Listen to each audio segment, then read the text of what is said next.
come out the scene. I wish I was doing what I enjoy doing by listening to the Steve Harvey Morning Show. Listen, they taught me do a prank in the closet. Father's Day prank, saying he's somebody's father. Anything but what's going on this morning. You know, the word doctor means a lot to everyone, because no matter what, everybody's going to see one sooner or later. You have a doctor of education, and then you have a physical doctor. I'm going to talk about the doctor of education. I wish J. Anthony Brown could do another killer song. It would really be amazing, and it would help us out at Stone Mountain High School. Hazard reported ahead.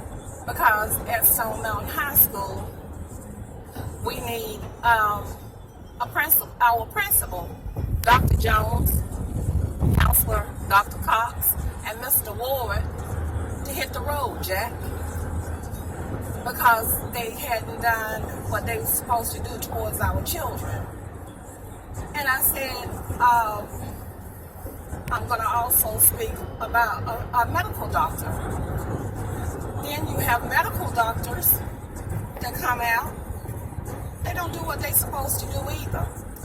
You know, it's amazing how those two are so far apart, but when they drop the ball, you have the same results.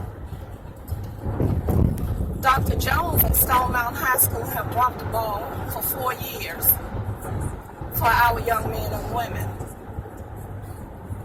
You have a graduating class of about 210, well, seniors of about 210, and we're being told less than 80 are graduating, and the kids who's all their friends say it's only about 50. So somewhere between 50 and 80, the truth may lie. But how can that be a good situation either way it goes when you had a class of 210 students? So if this happened in your whole 4 year of being 4 years of being a principal, where do we stand? I don't know how 1 week of emails from various people, concerned parents about their kids, statements from the kids can make a difference in a school the way it had made a difference by sending letters to the board. Because from the first day of school up until last week, you walk into Stone Mountain High School, you have kids walking around all over the place. And then you ask the reason they're supposed to be in class, but they say, well, not being in class is only a level 1 offense. So, you know, you just can't write a kid up for skipping class. So you mean to tell me, Dr. Jones, you allow kids to just walk the hall all day long because you have some students come straight through the front door and they walk the entire day? Where is the safety in that? You're the head of this school. And if the rules for the school don't fit for you, how are the kids going to ever become educated? How do you not have 50, 60, 70, 80 people graduating? You have all these good teachers doing everything they can, and then rules are being placed that tie their hands. You have one officer there. He's trying to take care of this school, and you all know you need 2 officers there at this school at all times. Plus, you need a police car, not an officer there who's driving his personal vehicle, but you also need a police car there. And the reason I'm tying these two together is because no matter who you call to police the schools, It always brings you back to the school board. So I'm going to go back over to the medical doctors. You have some excellent medical doctors, and then you just have medical doctors who are there for their paycheck also. And so they take their patients. They say, I don't treat this patient anymore, but you write prescriptions for the next 3 years for a patient, and then when their condition comes to a head where they have to have a major brain surgery, they lose their sight, and you say, well, I wasn't treating that patient at that particular time. Well, you already knew that there was a tumor growing on the brain, so you're giving out all this medication, but you never stop to do the MRIs to see how this tumor is progressing. And so it ends up where the tumor grows so big that it presses against the part of the brain that takes the eyesight. And so when you go into surgery, it's a real bad situation, and we're talking about 2013. And so now here it is. Let's fast forward to 2017, and we have the same situation, only different doctors, but nothing have changed. After the tumor was removed, radiation was supposed to be given, only finding this out after a seizure a couple of weeks ago that he was supposed to have had radiation from the time the tumor was removed up until today, and that would have stunted the growth of this tumor. But nobody said that the tumor was a reoccurring tumor. And so now the tumor have grown, and the tumor have grown into the brain, all the way down into the naval cavity. So a ball was dropped again. And so now you have this good surgeon, neurologist, who's saying something needs to be done. And you call the medical board, you get a recording, you leave a name, you leave a number, but you never get a call back. You call, you go back to education, you find out, you're trying to find out who governs the schools. And then you find out, okay, you call the governor's office, and they give you great advice and you use it. You talk to someone in the CEO's office, they give you great advice and you use it. You call the Board of Education, the State Board of Education, they give you advice and you use it. And then stuff start making a difference, because now you have the principal showing up at school. How is it you can have seniors graduate and they've only seen their principal, who's been there a whole 4 years with them, 2 or 3 times? So now you go stand at your post where you're at every day at this school as a parent, and you see the principal out walking, talking to kids, and he's at work. Isn't that amazing? And so then you find out he have a faculty meeting. He says he don't care about anything. He's not worried about what's being said, because he's leaving the school anyway. He's retiring in December. Go figure. How can you not care when you're the head of a school? How can you not care when you're over all these kids? How can you be the head of the school and you have 119 absences in January on one student that comes to the school every day and just walk? But it goes back to the point that word, I don't care, travels so far. And then go back over, let's compare again. The medical situation is the same thing. different people are treated different ways.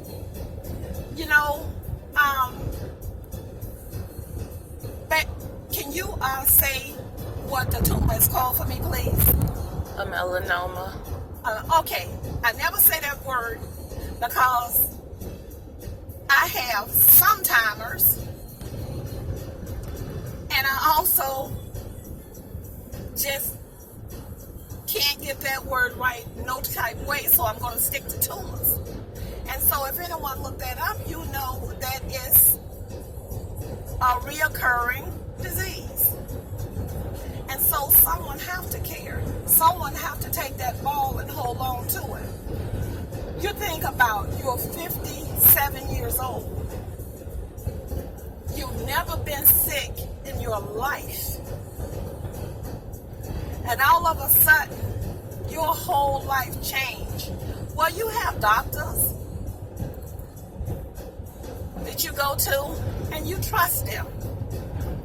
But your personality is changing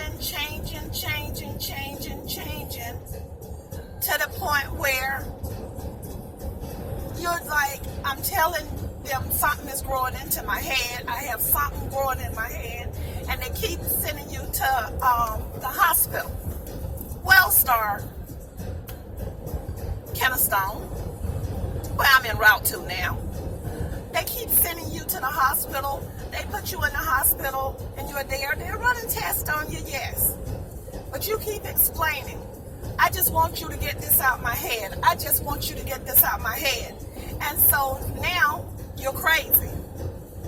You're mean. Well, if anybody had something the size of a melon growing inside their skull, I think you would have issues too with what goes on, because I take a thyroid medicine, and with my thyroid medicine, if I don't take it, I can go way off on the left or way off on the right. And so that is nothing like having something growing inside your skull. But here we go again, ball dropped. 1 mile, exit right. And nobody is held accountable. When do accountable come into play? I've reached out to the news to see if we could get some help, because see, number one, I always think about this first.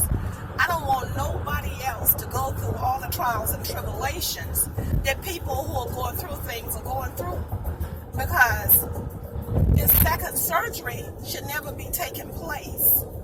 These kids failing in school should never be taking place. It's like, we know you're going to lose a few, 2, 3, 4, 5, 6. But when you talk about 20, 30%, right. I think somebody on top have dropped the ball. That's just like being a father in your household, or a mother. It can go either way.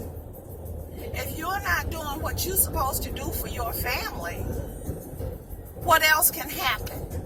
Exit right. I just think that this drive this morning, like I said, I would have rather been 0.1 miles. sitting up right. with the kids, getting kids off to school and stuff, listening to the Steve Harvey Morning Show, laughing my butt off, Hazard reported ahead. instead of having to 1 deal mile, with keep left. a situation at Kennestone Wellstar Hospital,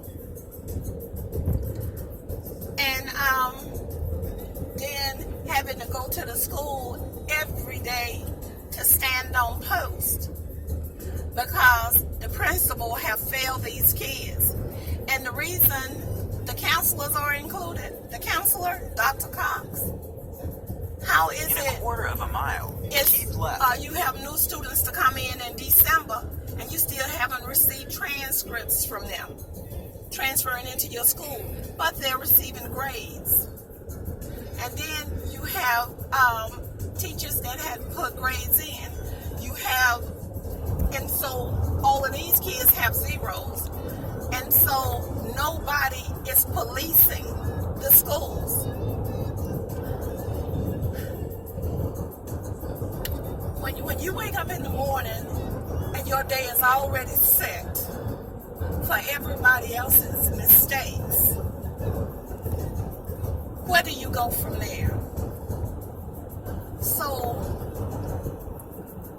I think I'm getting ready to reach the moment of 6 o'clock coming real soon.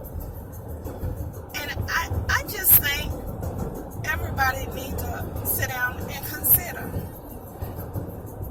Are the kids at Stone Mountain High School, are they not equal to the school kids in Alpharetta, Gwinnett, Cobb County, all the surrounding counties? Is they value lower? Okay. Medically, is this man's life not of any value? Well, it is to us. He's a man. He have children. He have grandchildren. And he have grandchildren that's suffering through the situation at Stone Mountain High School. That's why I tied the two. You're going to school, you're knowing your grandfather is in surgery, and you know your grandmother is there fighting for him. And then you also have it where she's fighting for you at the school. You have moms, aunts, daddies, sisters, brothers. You have people who have been to the schools. It's not about one person. I'm talking about everybody in life. And so this video was made just to give an eye-opening to everyone involved.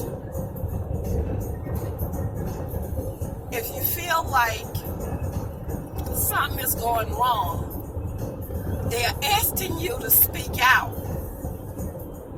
But the problem is, you got to find out when you are speaking out who's really listening. You got to find out what's the protocol for everything that takes place. Because when he had the surgery in 2013, we was going the same route. We was trying to get someone to look into who dropped the ball. But if you don't understand how to go about doing things, you can never get anything done. Because 4 years running, they tried to get rid of Dr. Jones. Kids did protests. They walked out of school his first year, second year, third year there. This year, we're going a different route. And at least we got an answer, one little answer. But it should have been a much bigger answer than that. But like I said, everywhere you call is always leave a message. Leave a message. Leave a message. They said we have the I-Team investigators.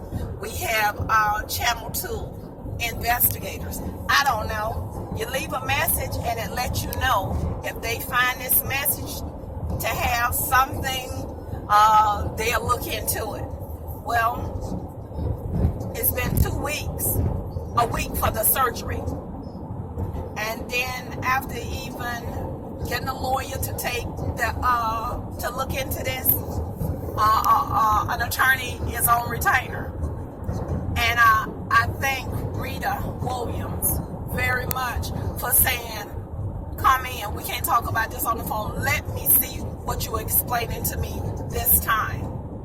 I say when I went there, she said, I'm so thankful because yes, I believe this, God sent you here after this ball being dropped for a second time. So are we going to go through the same thing next year with the same principle, with everybody the same, counselors not doing their job, and Mr. Ward? My goodness, don't let me leave him out. He transferred in from Freedom Middle School. I went over to Freedom and spoke to them in freedom. And everybody in there was laughing and thanking Dr. Jones for getting that person out of their school system because he added no value to them. But the thing about it is they felt bad because they knew he was coming over to a school where it really, really, really makes a difference, because you have young men and young women there who need a strong advisor, and they know what they was getting. You go to the school board, you say, I'm here about Stone Mountain High School, Dr. Jones. Everybody burst out laughing because they say, oh, everybody know he don't do nothing. Everybody know he's not at school. Everybody give you the same thing. You know, you have to talk to Melvin Johnson, the superintendent, and you say, ha! And everybody from the past who say they have went to him said that's his best friend. Nothing is going to take place. So, who policed the school board? And if you can't get the medical board to call you back about malpractice, who policed the medical board? So I would like everybody to just think. And so with this going on now, there's an 8 o'clock surgery here at Wellstar Paulden. And I would like for everybody to send out prayers for the surgery taking place. And then I would like everybody to send out prayers that the high school be released from failure. From the top, Dr. Jones, Dr. Cox, and Mr. Ward. So I'm going to say good morning to everybody. And I hope everybody have a beautiful day. Thank you. This is Pamela Williams signing off.